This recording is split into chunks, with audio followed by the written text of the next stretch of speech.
জিলা পৰিষদৰ টিকেটৰ বাবদ আপোনাৰ 20 লাখ টকা মোৰ পৰা ডিমাণ্ড কৰিছে। টকাৰ বিনিময় টিকট কংগ্ৰেছৰ 20 লাখ টকাত পঞ্চায়তৰ টিকট। অবাধ দুৰ্নীতিৰ বাবে কংগ্ৰেছক অসমৰ পৰা বিদায় দিছিল ৰাইজে। পিছে দুৰ্নীতিৰ ধাৰা অব্যাহত ৰাখিছে কংগ্ৰেছে। স্বয়ং এতিয়া সাংসদেই 20 লাখ টকা দাবী কৰাৰ অভিযোগ উঠিছে পঞ্চায়ত প্ৰাৰ্থীৰ পৰা। ইয়াৰ পিছতে বিজেপিৰ ৰোষত পৰিছে কংগ্ৰেছৰ সেইগৰাকী সাংসদ। গংগাৰ দৰে হেনো পবিত্ৰ দেখুৱাবলৈ যায় প্ৰদ্যুৎ বৰদলৈ। হত্যাৰ অভিযোগতো অভিযুক্ত বৰদলৈ। এই মহা অভিযোগ আনিলে মন্ত্ৰী পীযুষ হাজৰিকাই। কিন্তু তেখেতৰ বিৰুদ্ধে প্ৰসন্ন তুৰুঙৰ আৰু তেখেতৰ পত্নীৰ হত্যাৰ অভিযোগ থাকে। তেখেতক অসমৰ মানুহে আন্ধাৰৰ ৰজা বুলি কয়। তেখেতৰ দিনতে অসমৰ গড় মাৰি গড় শেষ হ'ল।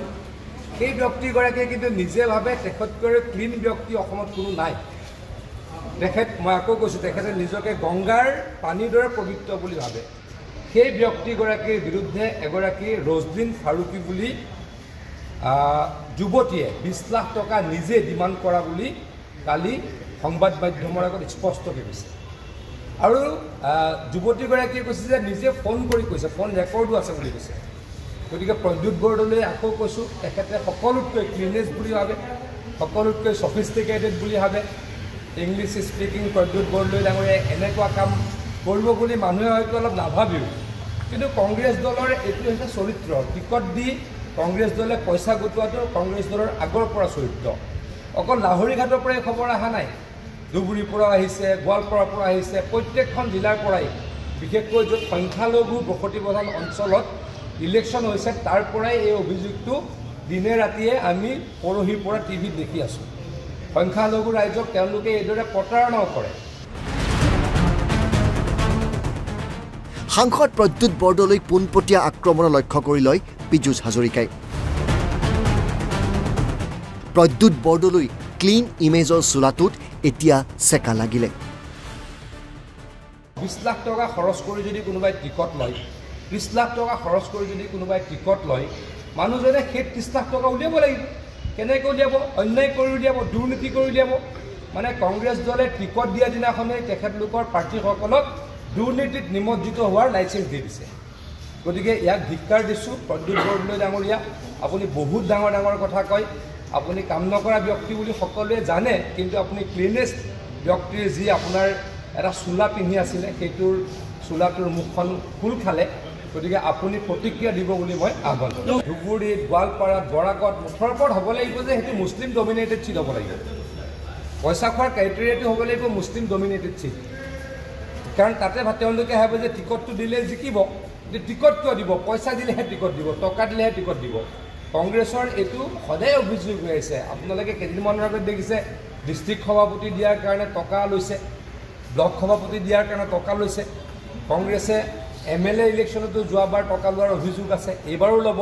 মানে মই আকৌ কৈছোঁ, তেওঁলোকে টিকট দিয়াৰ দিনাখনেই যে তই MLA হবি, তুমি MLA হ'বা, আপুনি MLA হ'ব, আপুনি জিলা পৰিষদ মেম্বাৰ হ'ব আৰু দুৰ্নীতি কৰিব লাইচেঞ্চখন দি দিব। টিকটতেই যদি দুৰ্নীতি কৰে কংগ্ৰেছে, তাৰ পৰাই বুজা যায় কংগ্ৰেছ দলটো কিমান দুৰ্নীতিপৰায়ণ। যে অসমৰ ৰাইজে বুজি পাব লাগিব যে যিটো দলে টিকটতে টকা লয় তাৰমানে দুৰ্নীতি কৰিবলৈ লাইচেঞ্চ দিয়ে। আজি আপোনালোকে অসমত ক'ৰবাত শুনিছে নেকি যে বিজেপি দলৰ কোনোবা এটা সমষ্টিত ক'ৰবাত 1 টকাৰ লেনদেনৰ অভিযোগ আছে বুলি? এতিয়ালৈকে ক'ৰবাত বাতৰি এটা কৈছোঁ নেকি?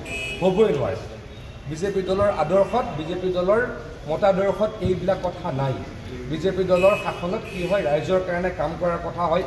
নৰেন্দ্ৰ মোদী ডাঙৰীয়াই দেশক আগুৱাই লৈ যাবলৈ কাম কৰে, সেই কথা বতৰাবিলাক হয়। দেশক ভাল পাবলৈ শিকায়, সেই কথা বতৰাবিলাক হয়। হিমন্ত বিশ্ব শৰ্মা ডাঙৰীয়াই দিনে ৰাতিয়ে ৰাজ্যখনৰ উন্নয়নৰ কথা কয়, সেইবিলাক কথা আমাক শিকায়। গতিকে আমাৰ দলত টকা লৈ টিকট দিয়াৰ কথা নাই। উল্লেখযোগ্য যে ৰজলিনা ফাৰুকী নামৰ এইগৰাকী কংগ্ৰেছী প্ৰাৰ্থীয়ে প্ৰদ্যুৎ বৰদলৈৰ টিকটৰ বাবদ 20 লাখ টকা দাবী কৰাৰ চাঞ্চল্যকৰ অভিযোগ আনিছিল।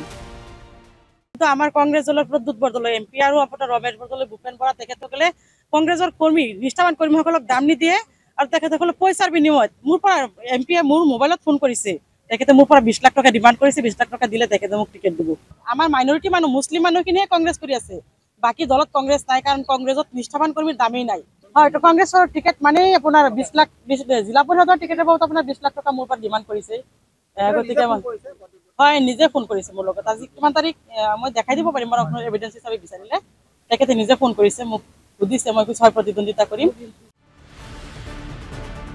Bureau report NB news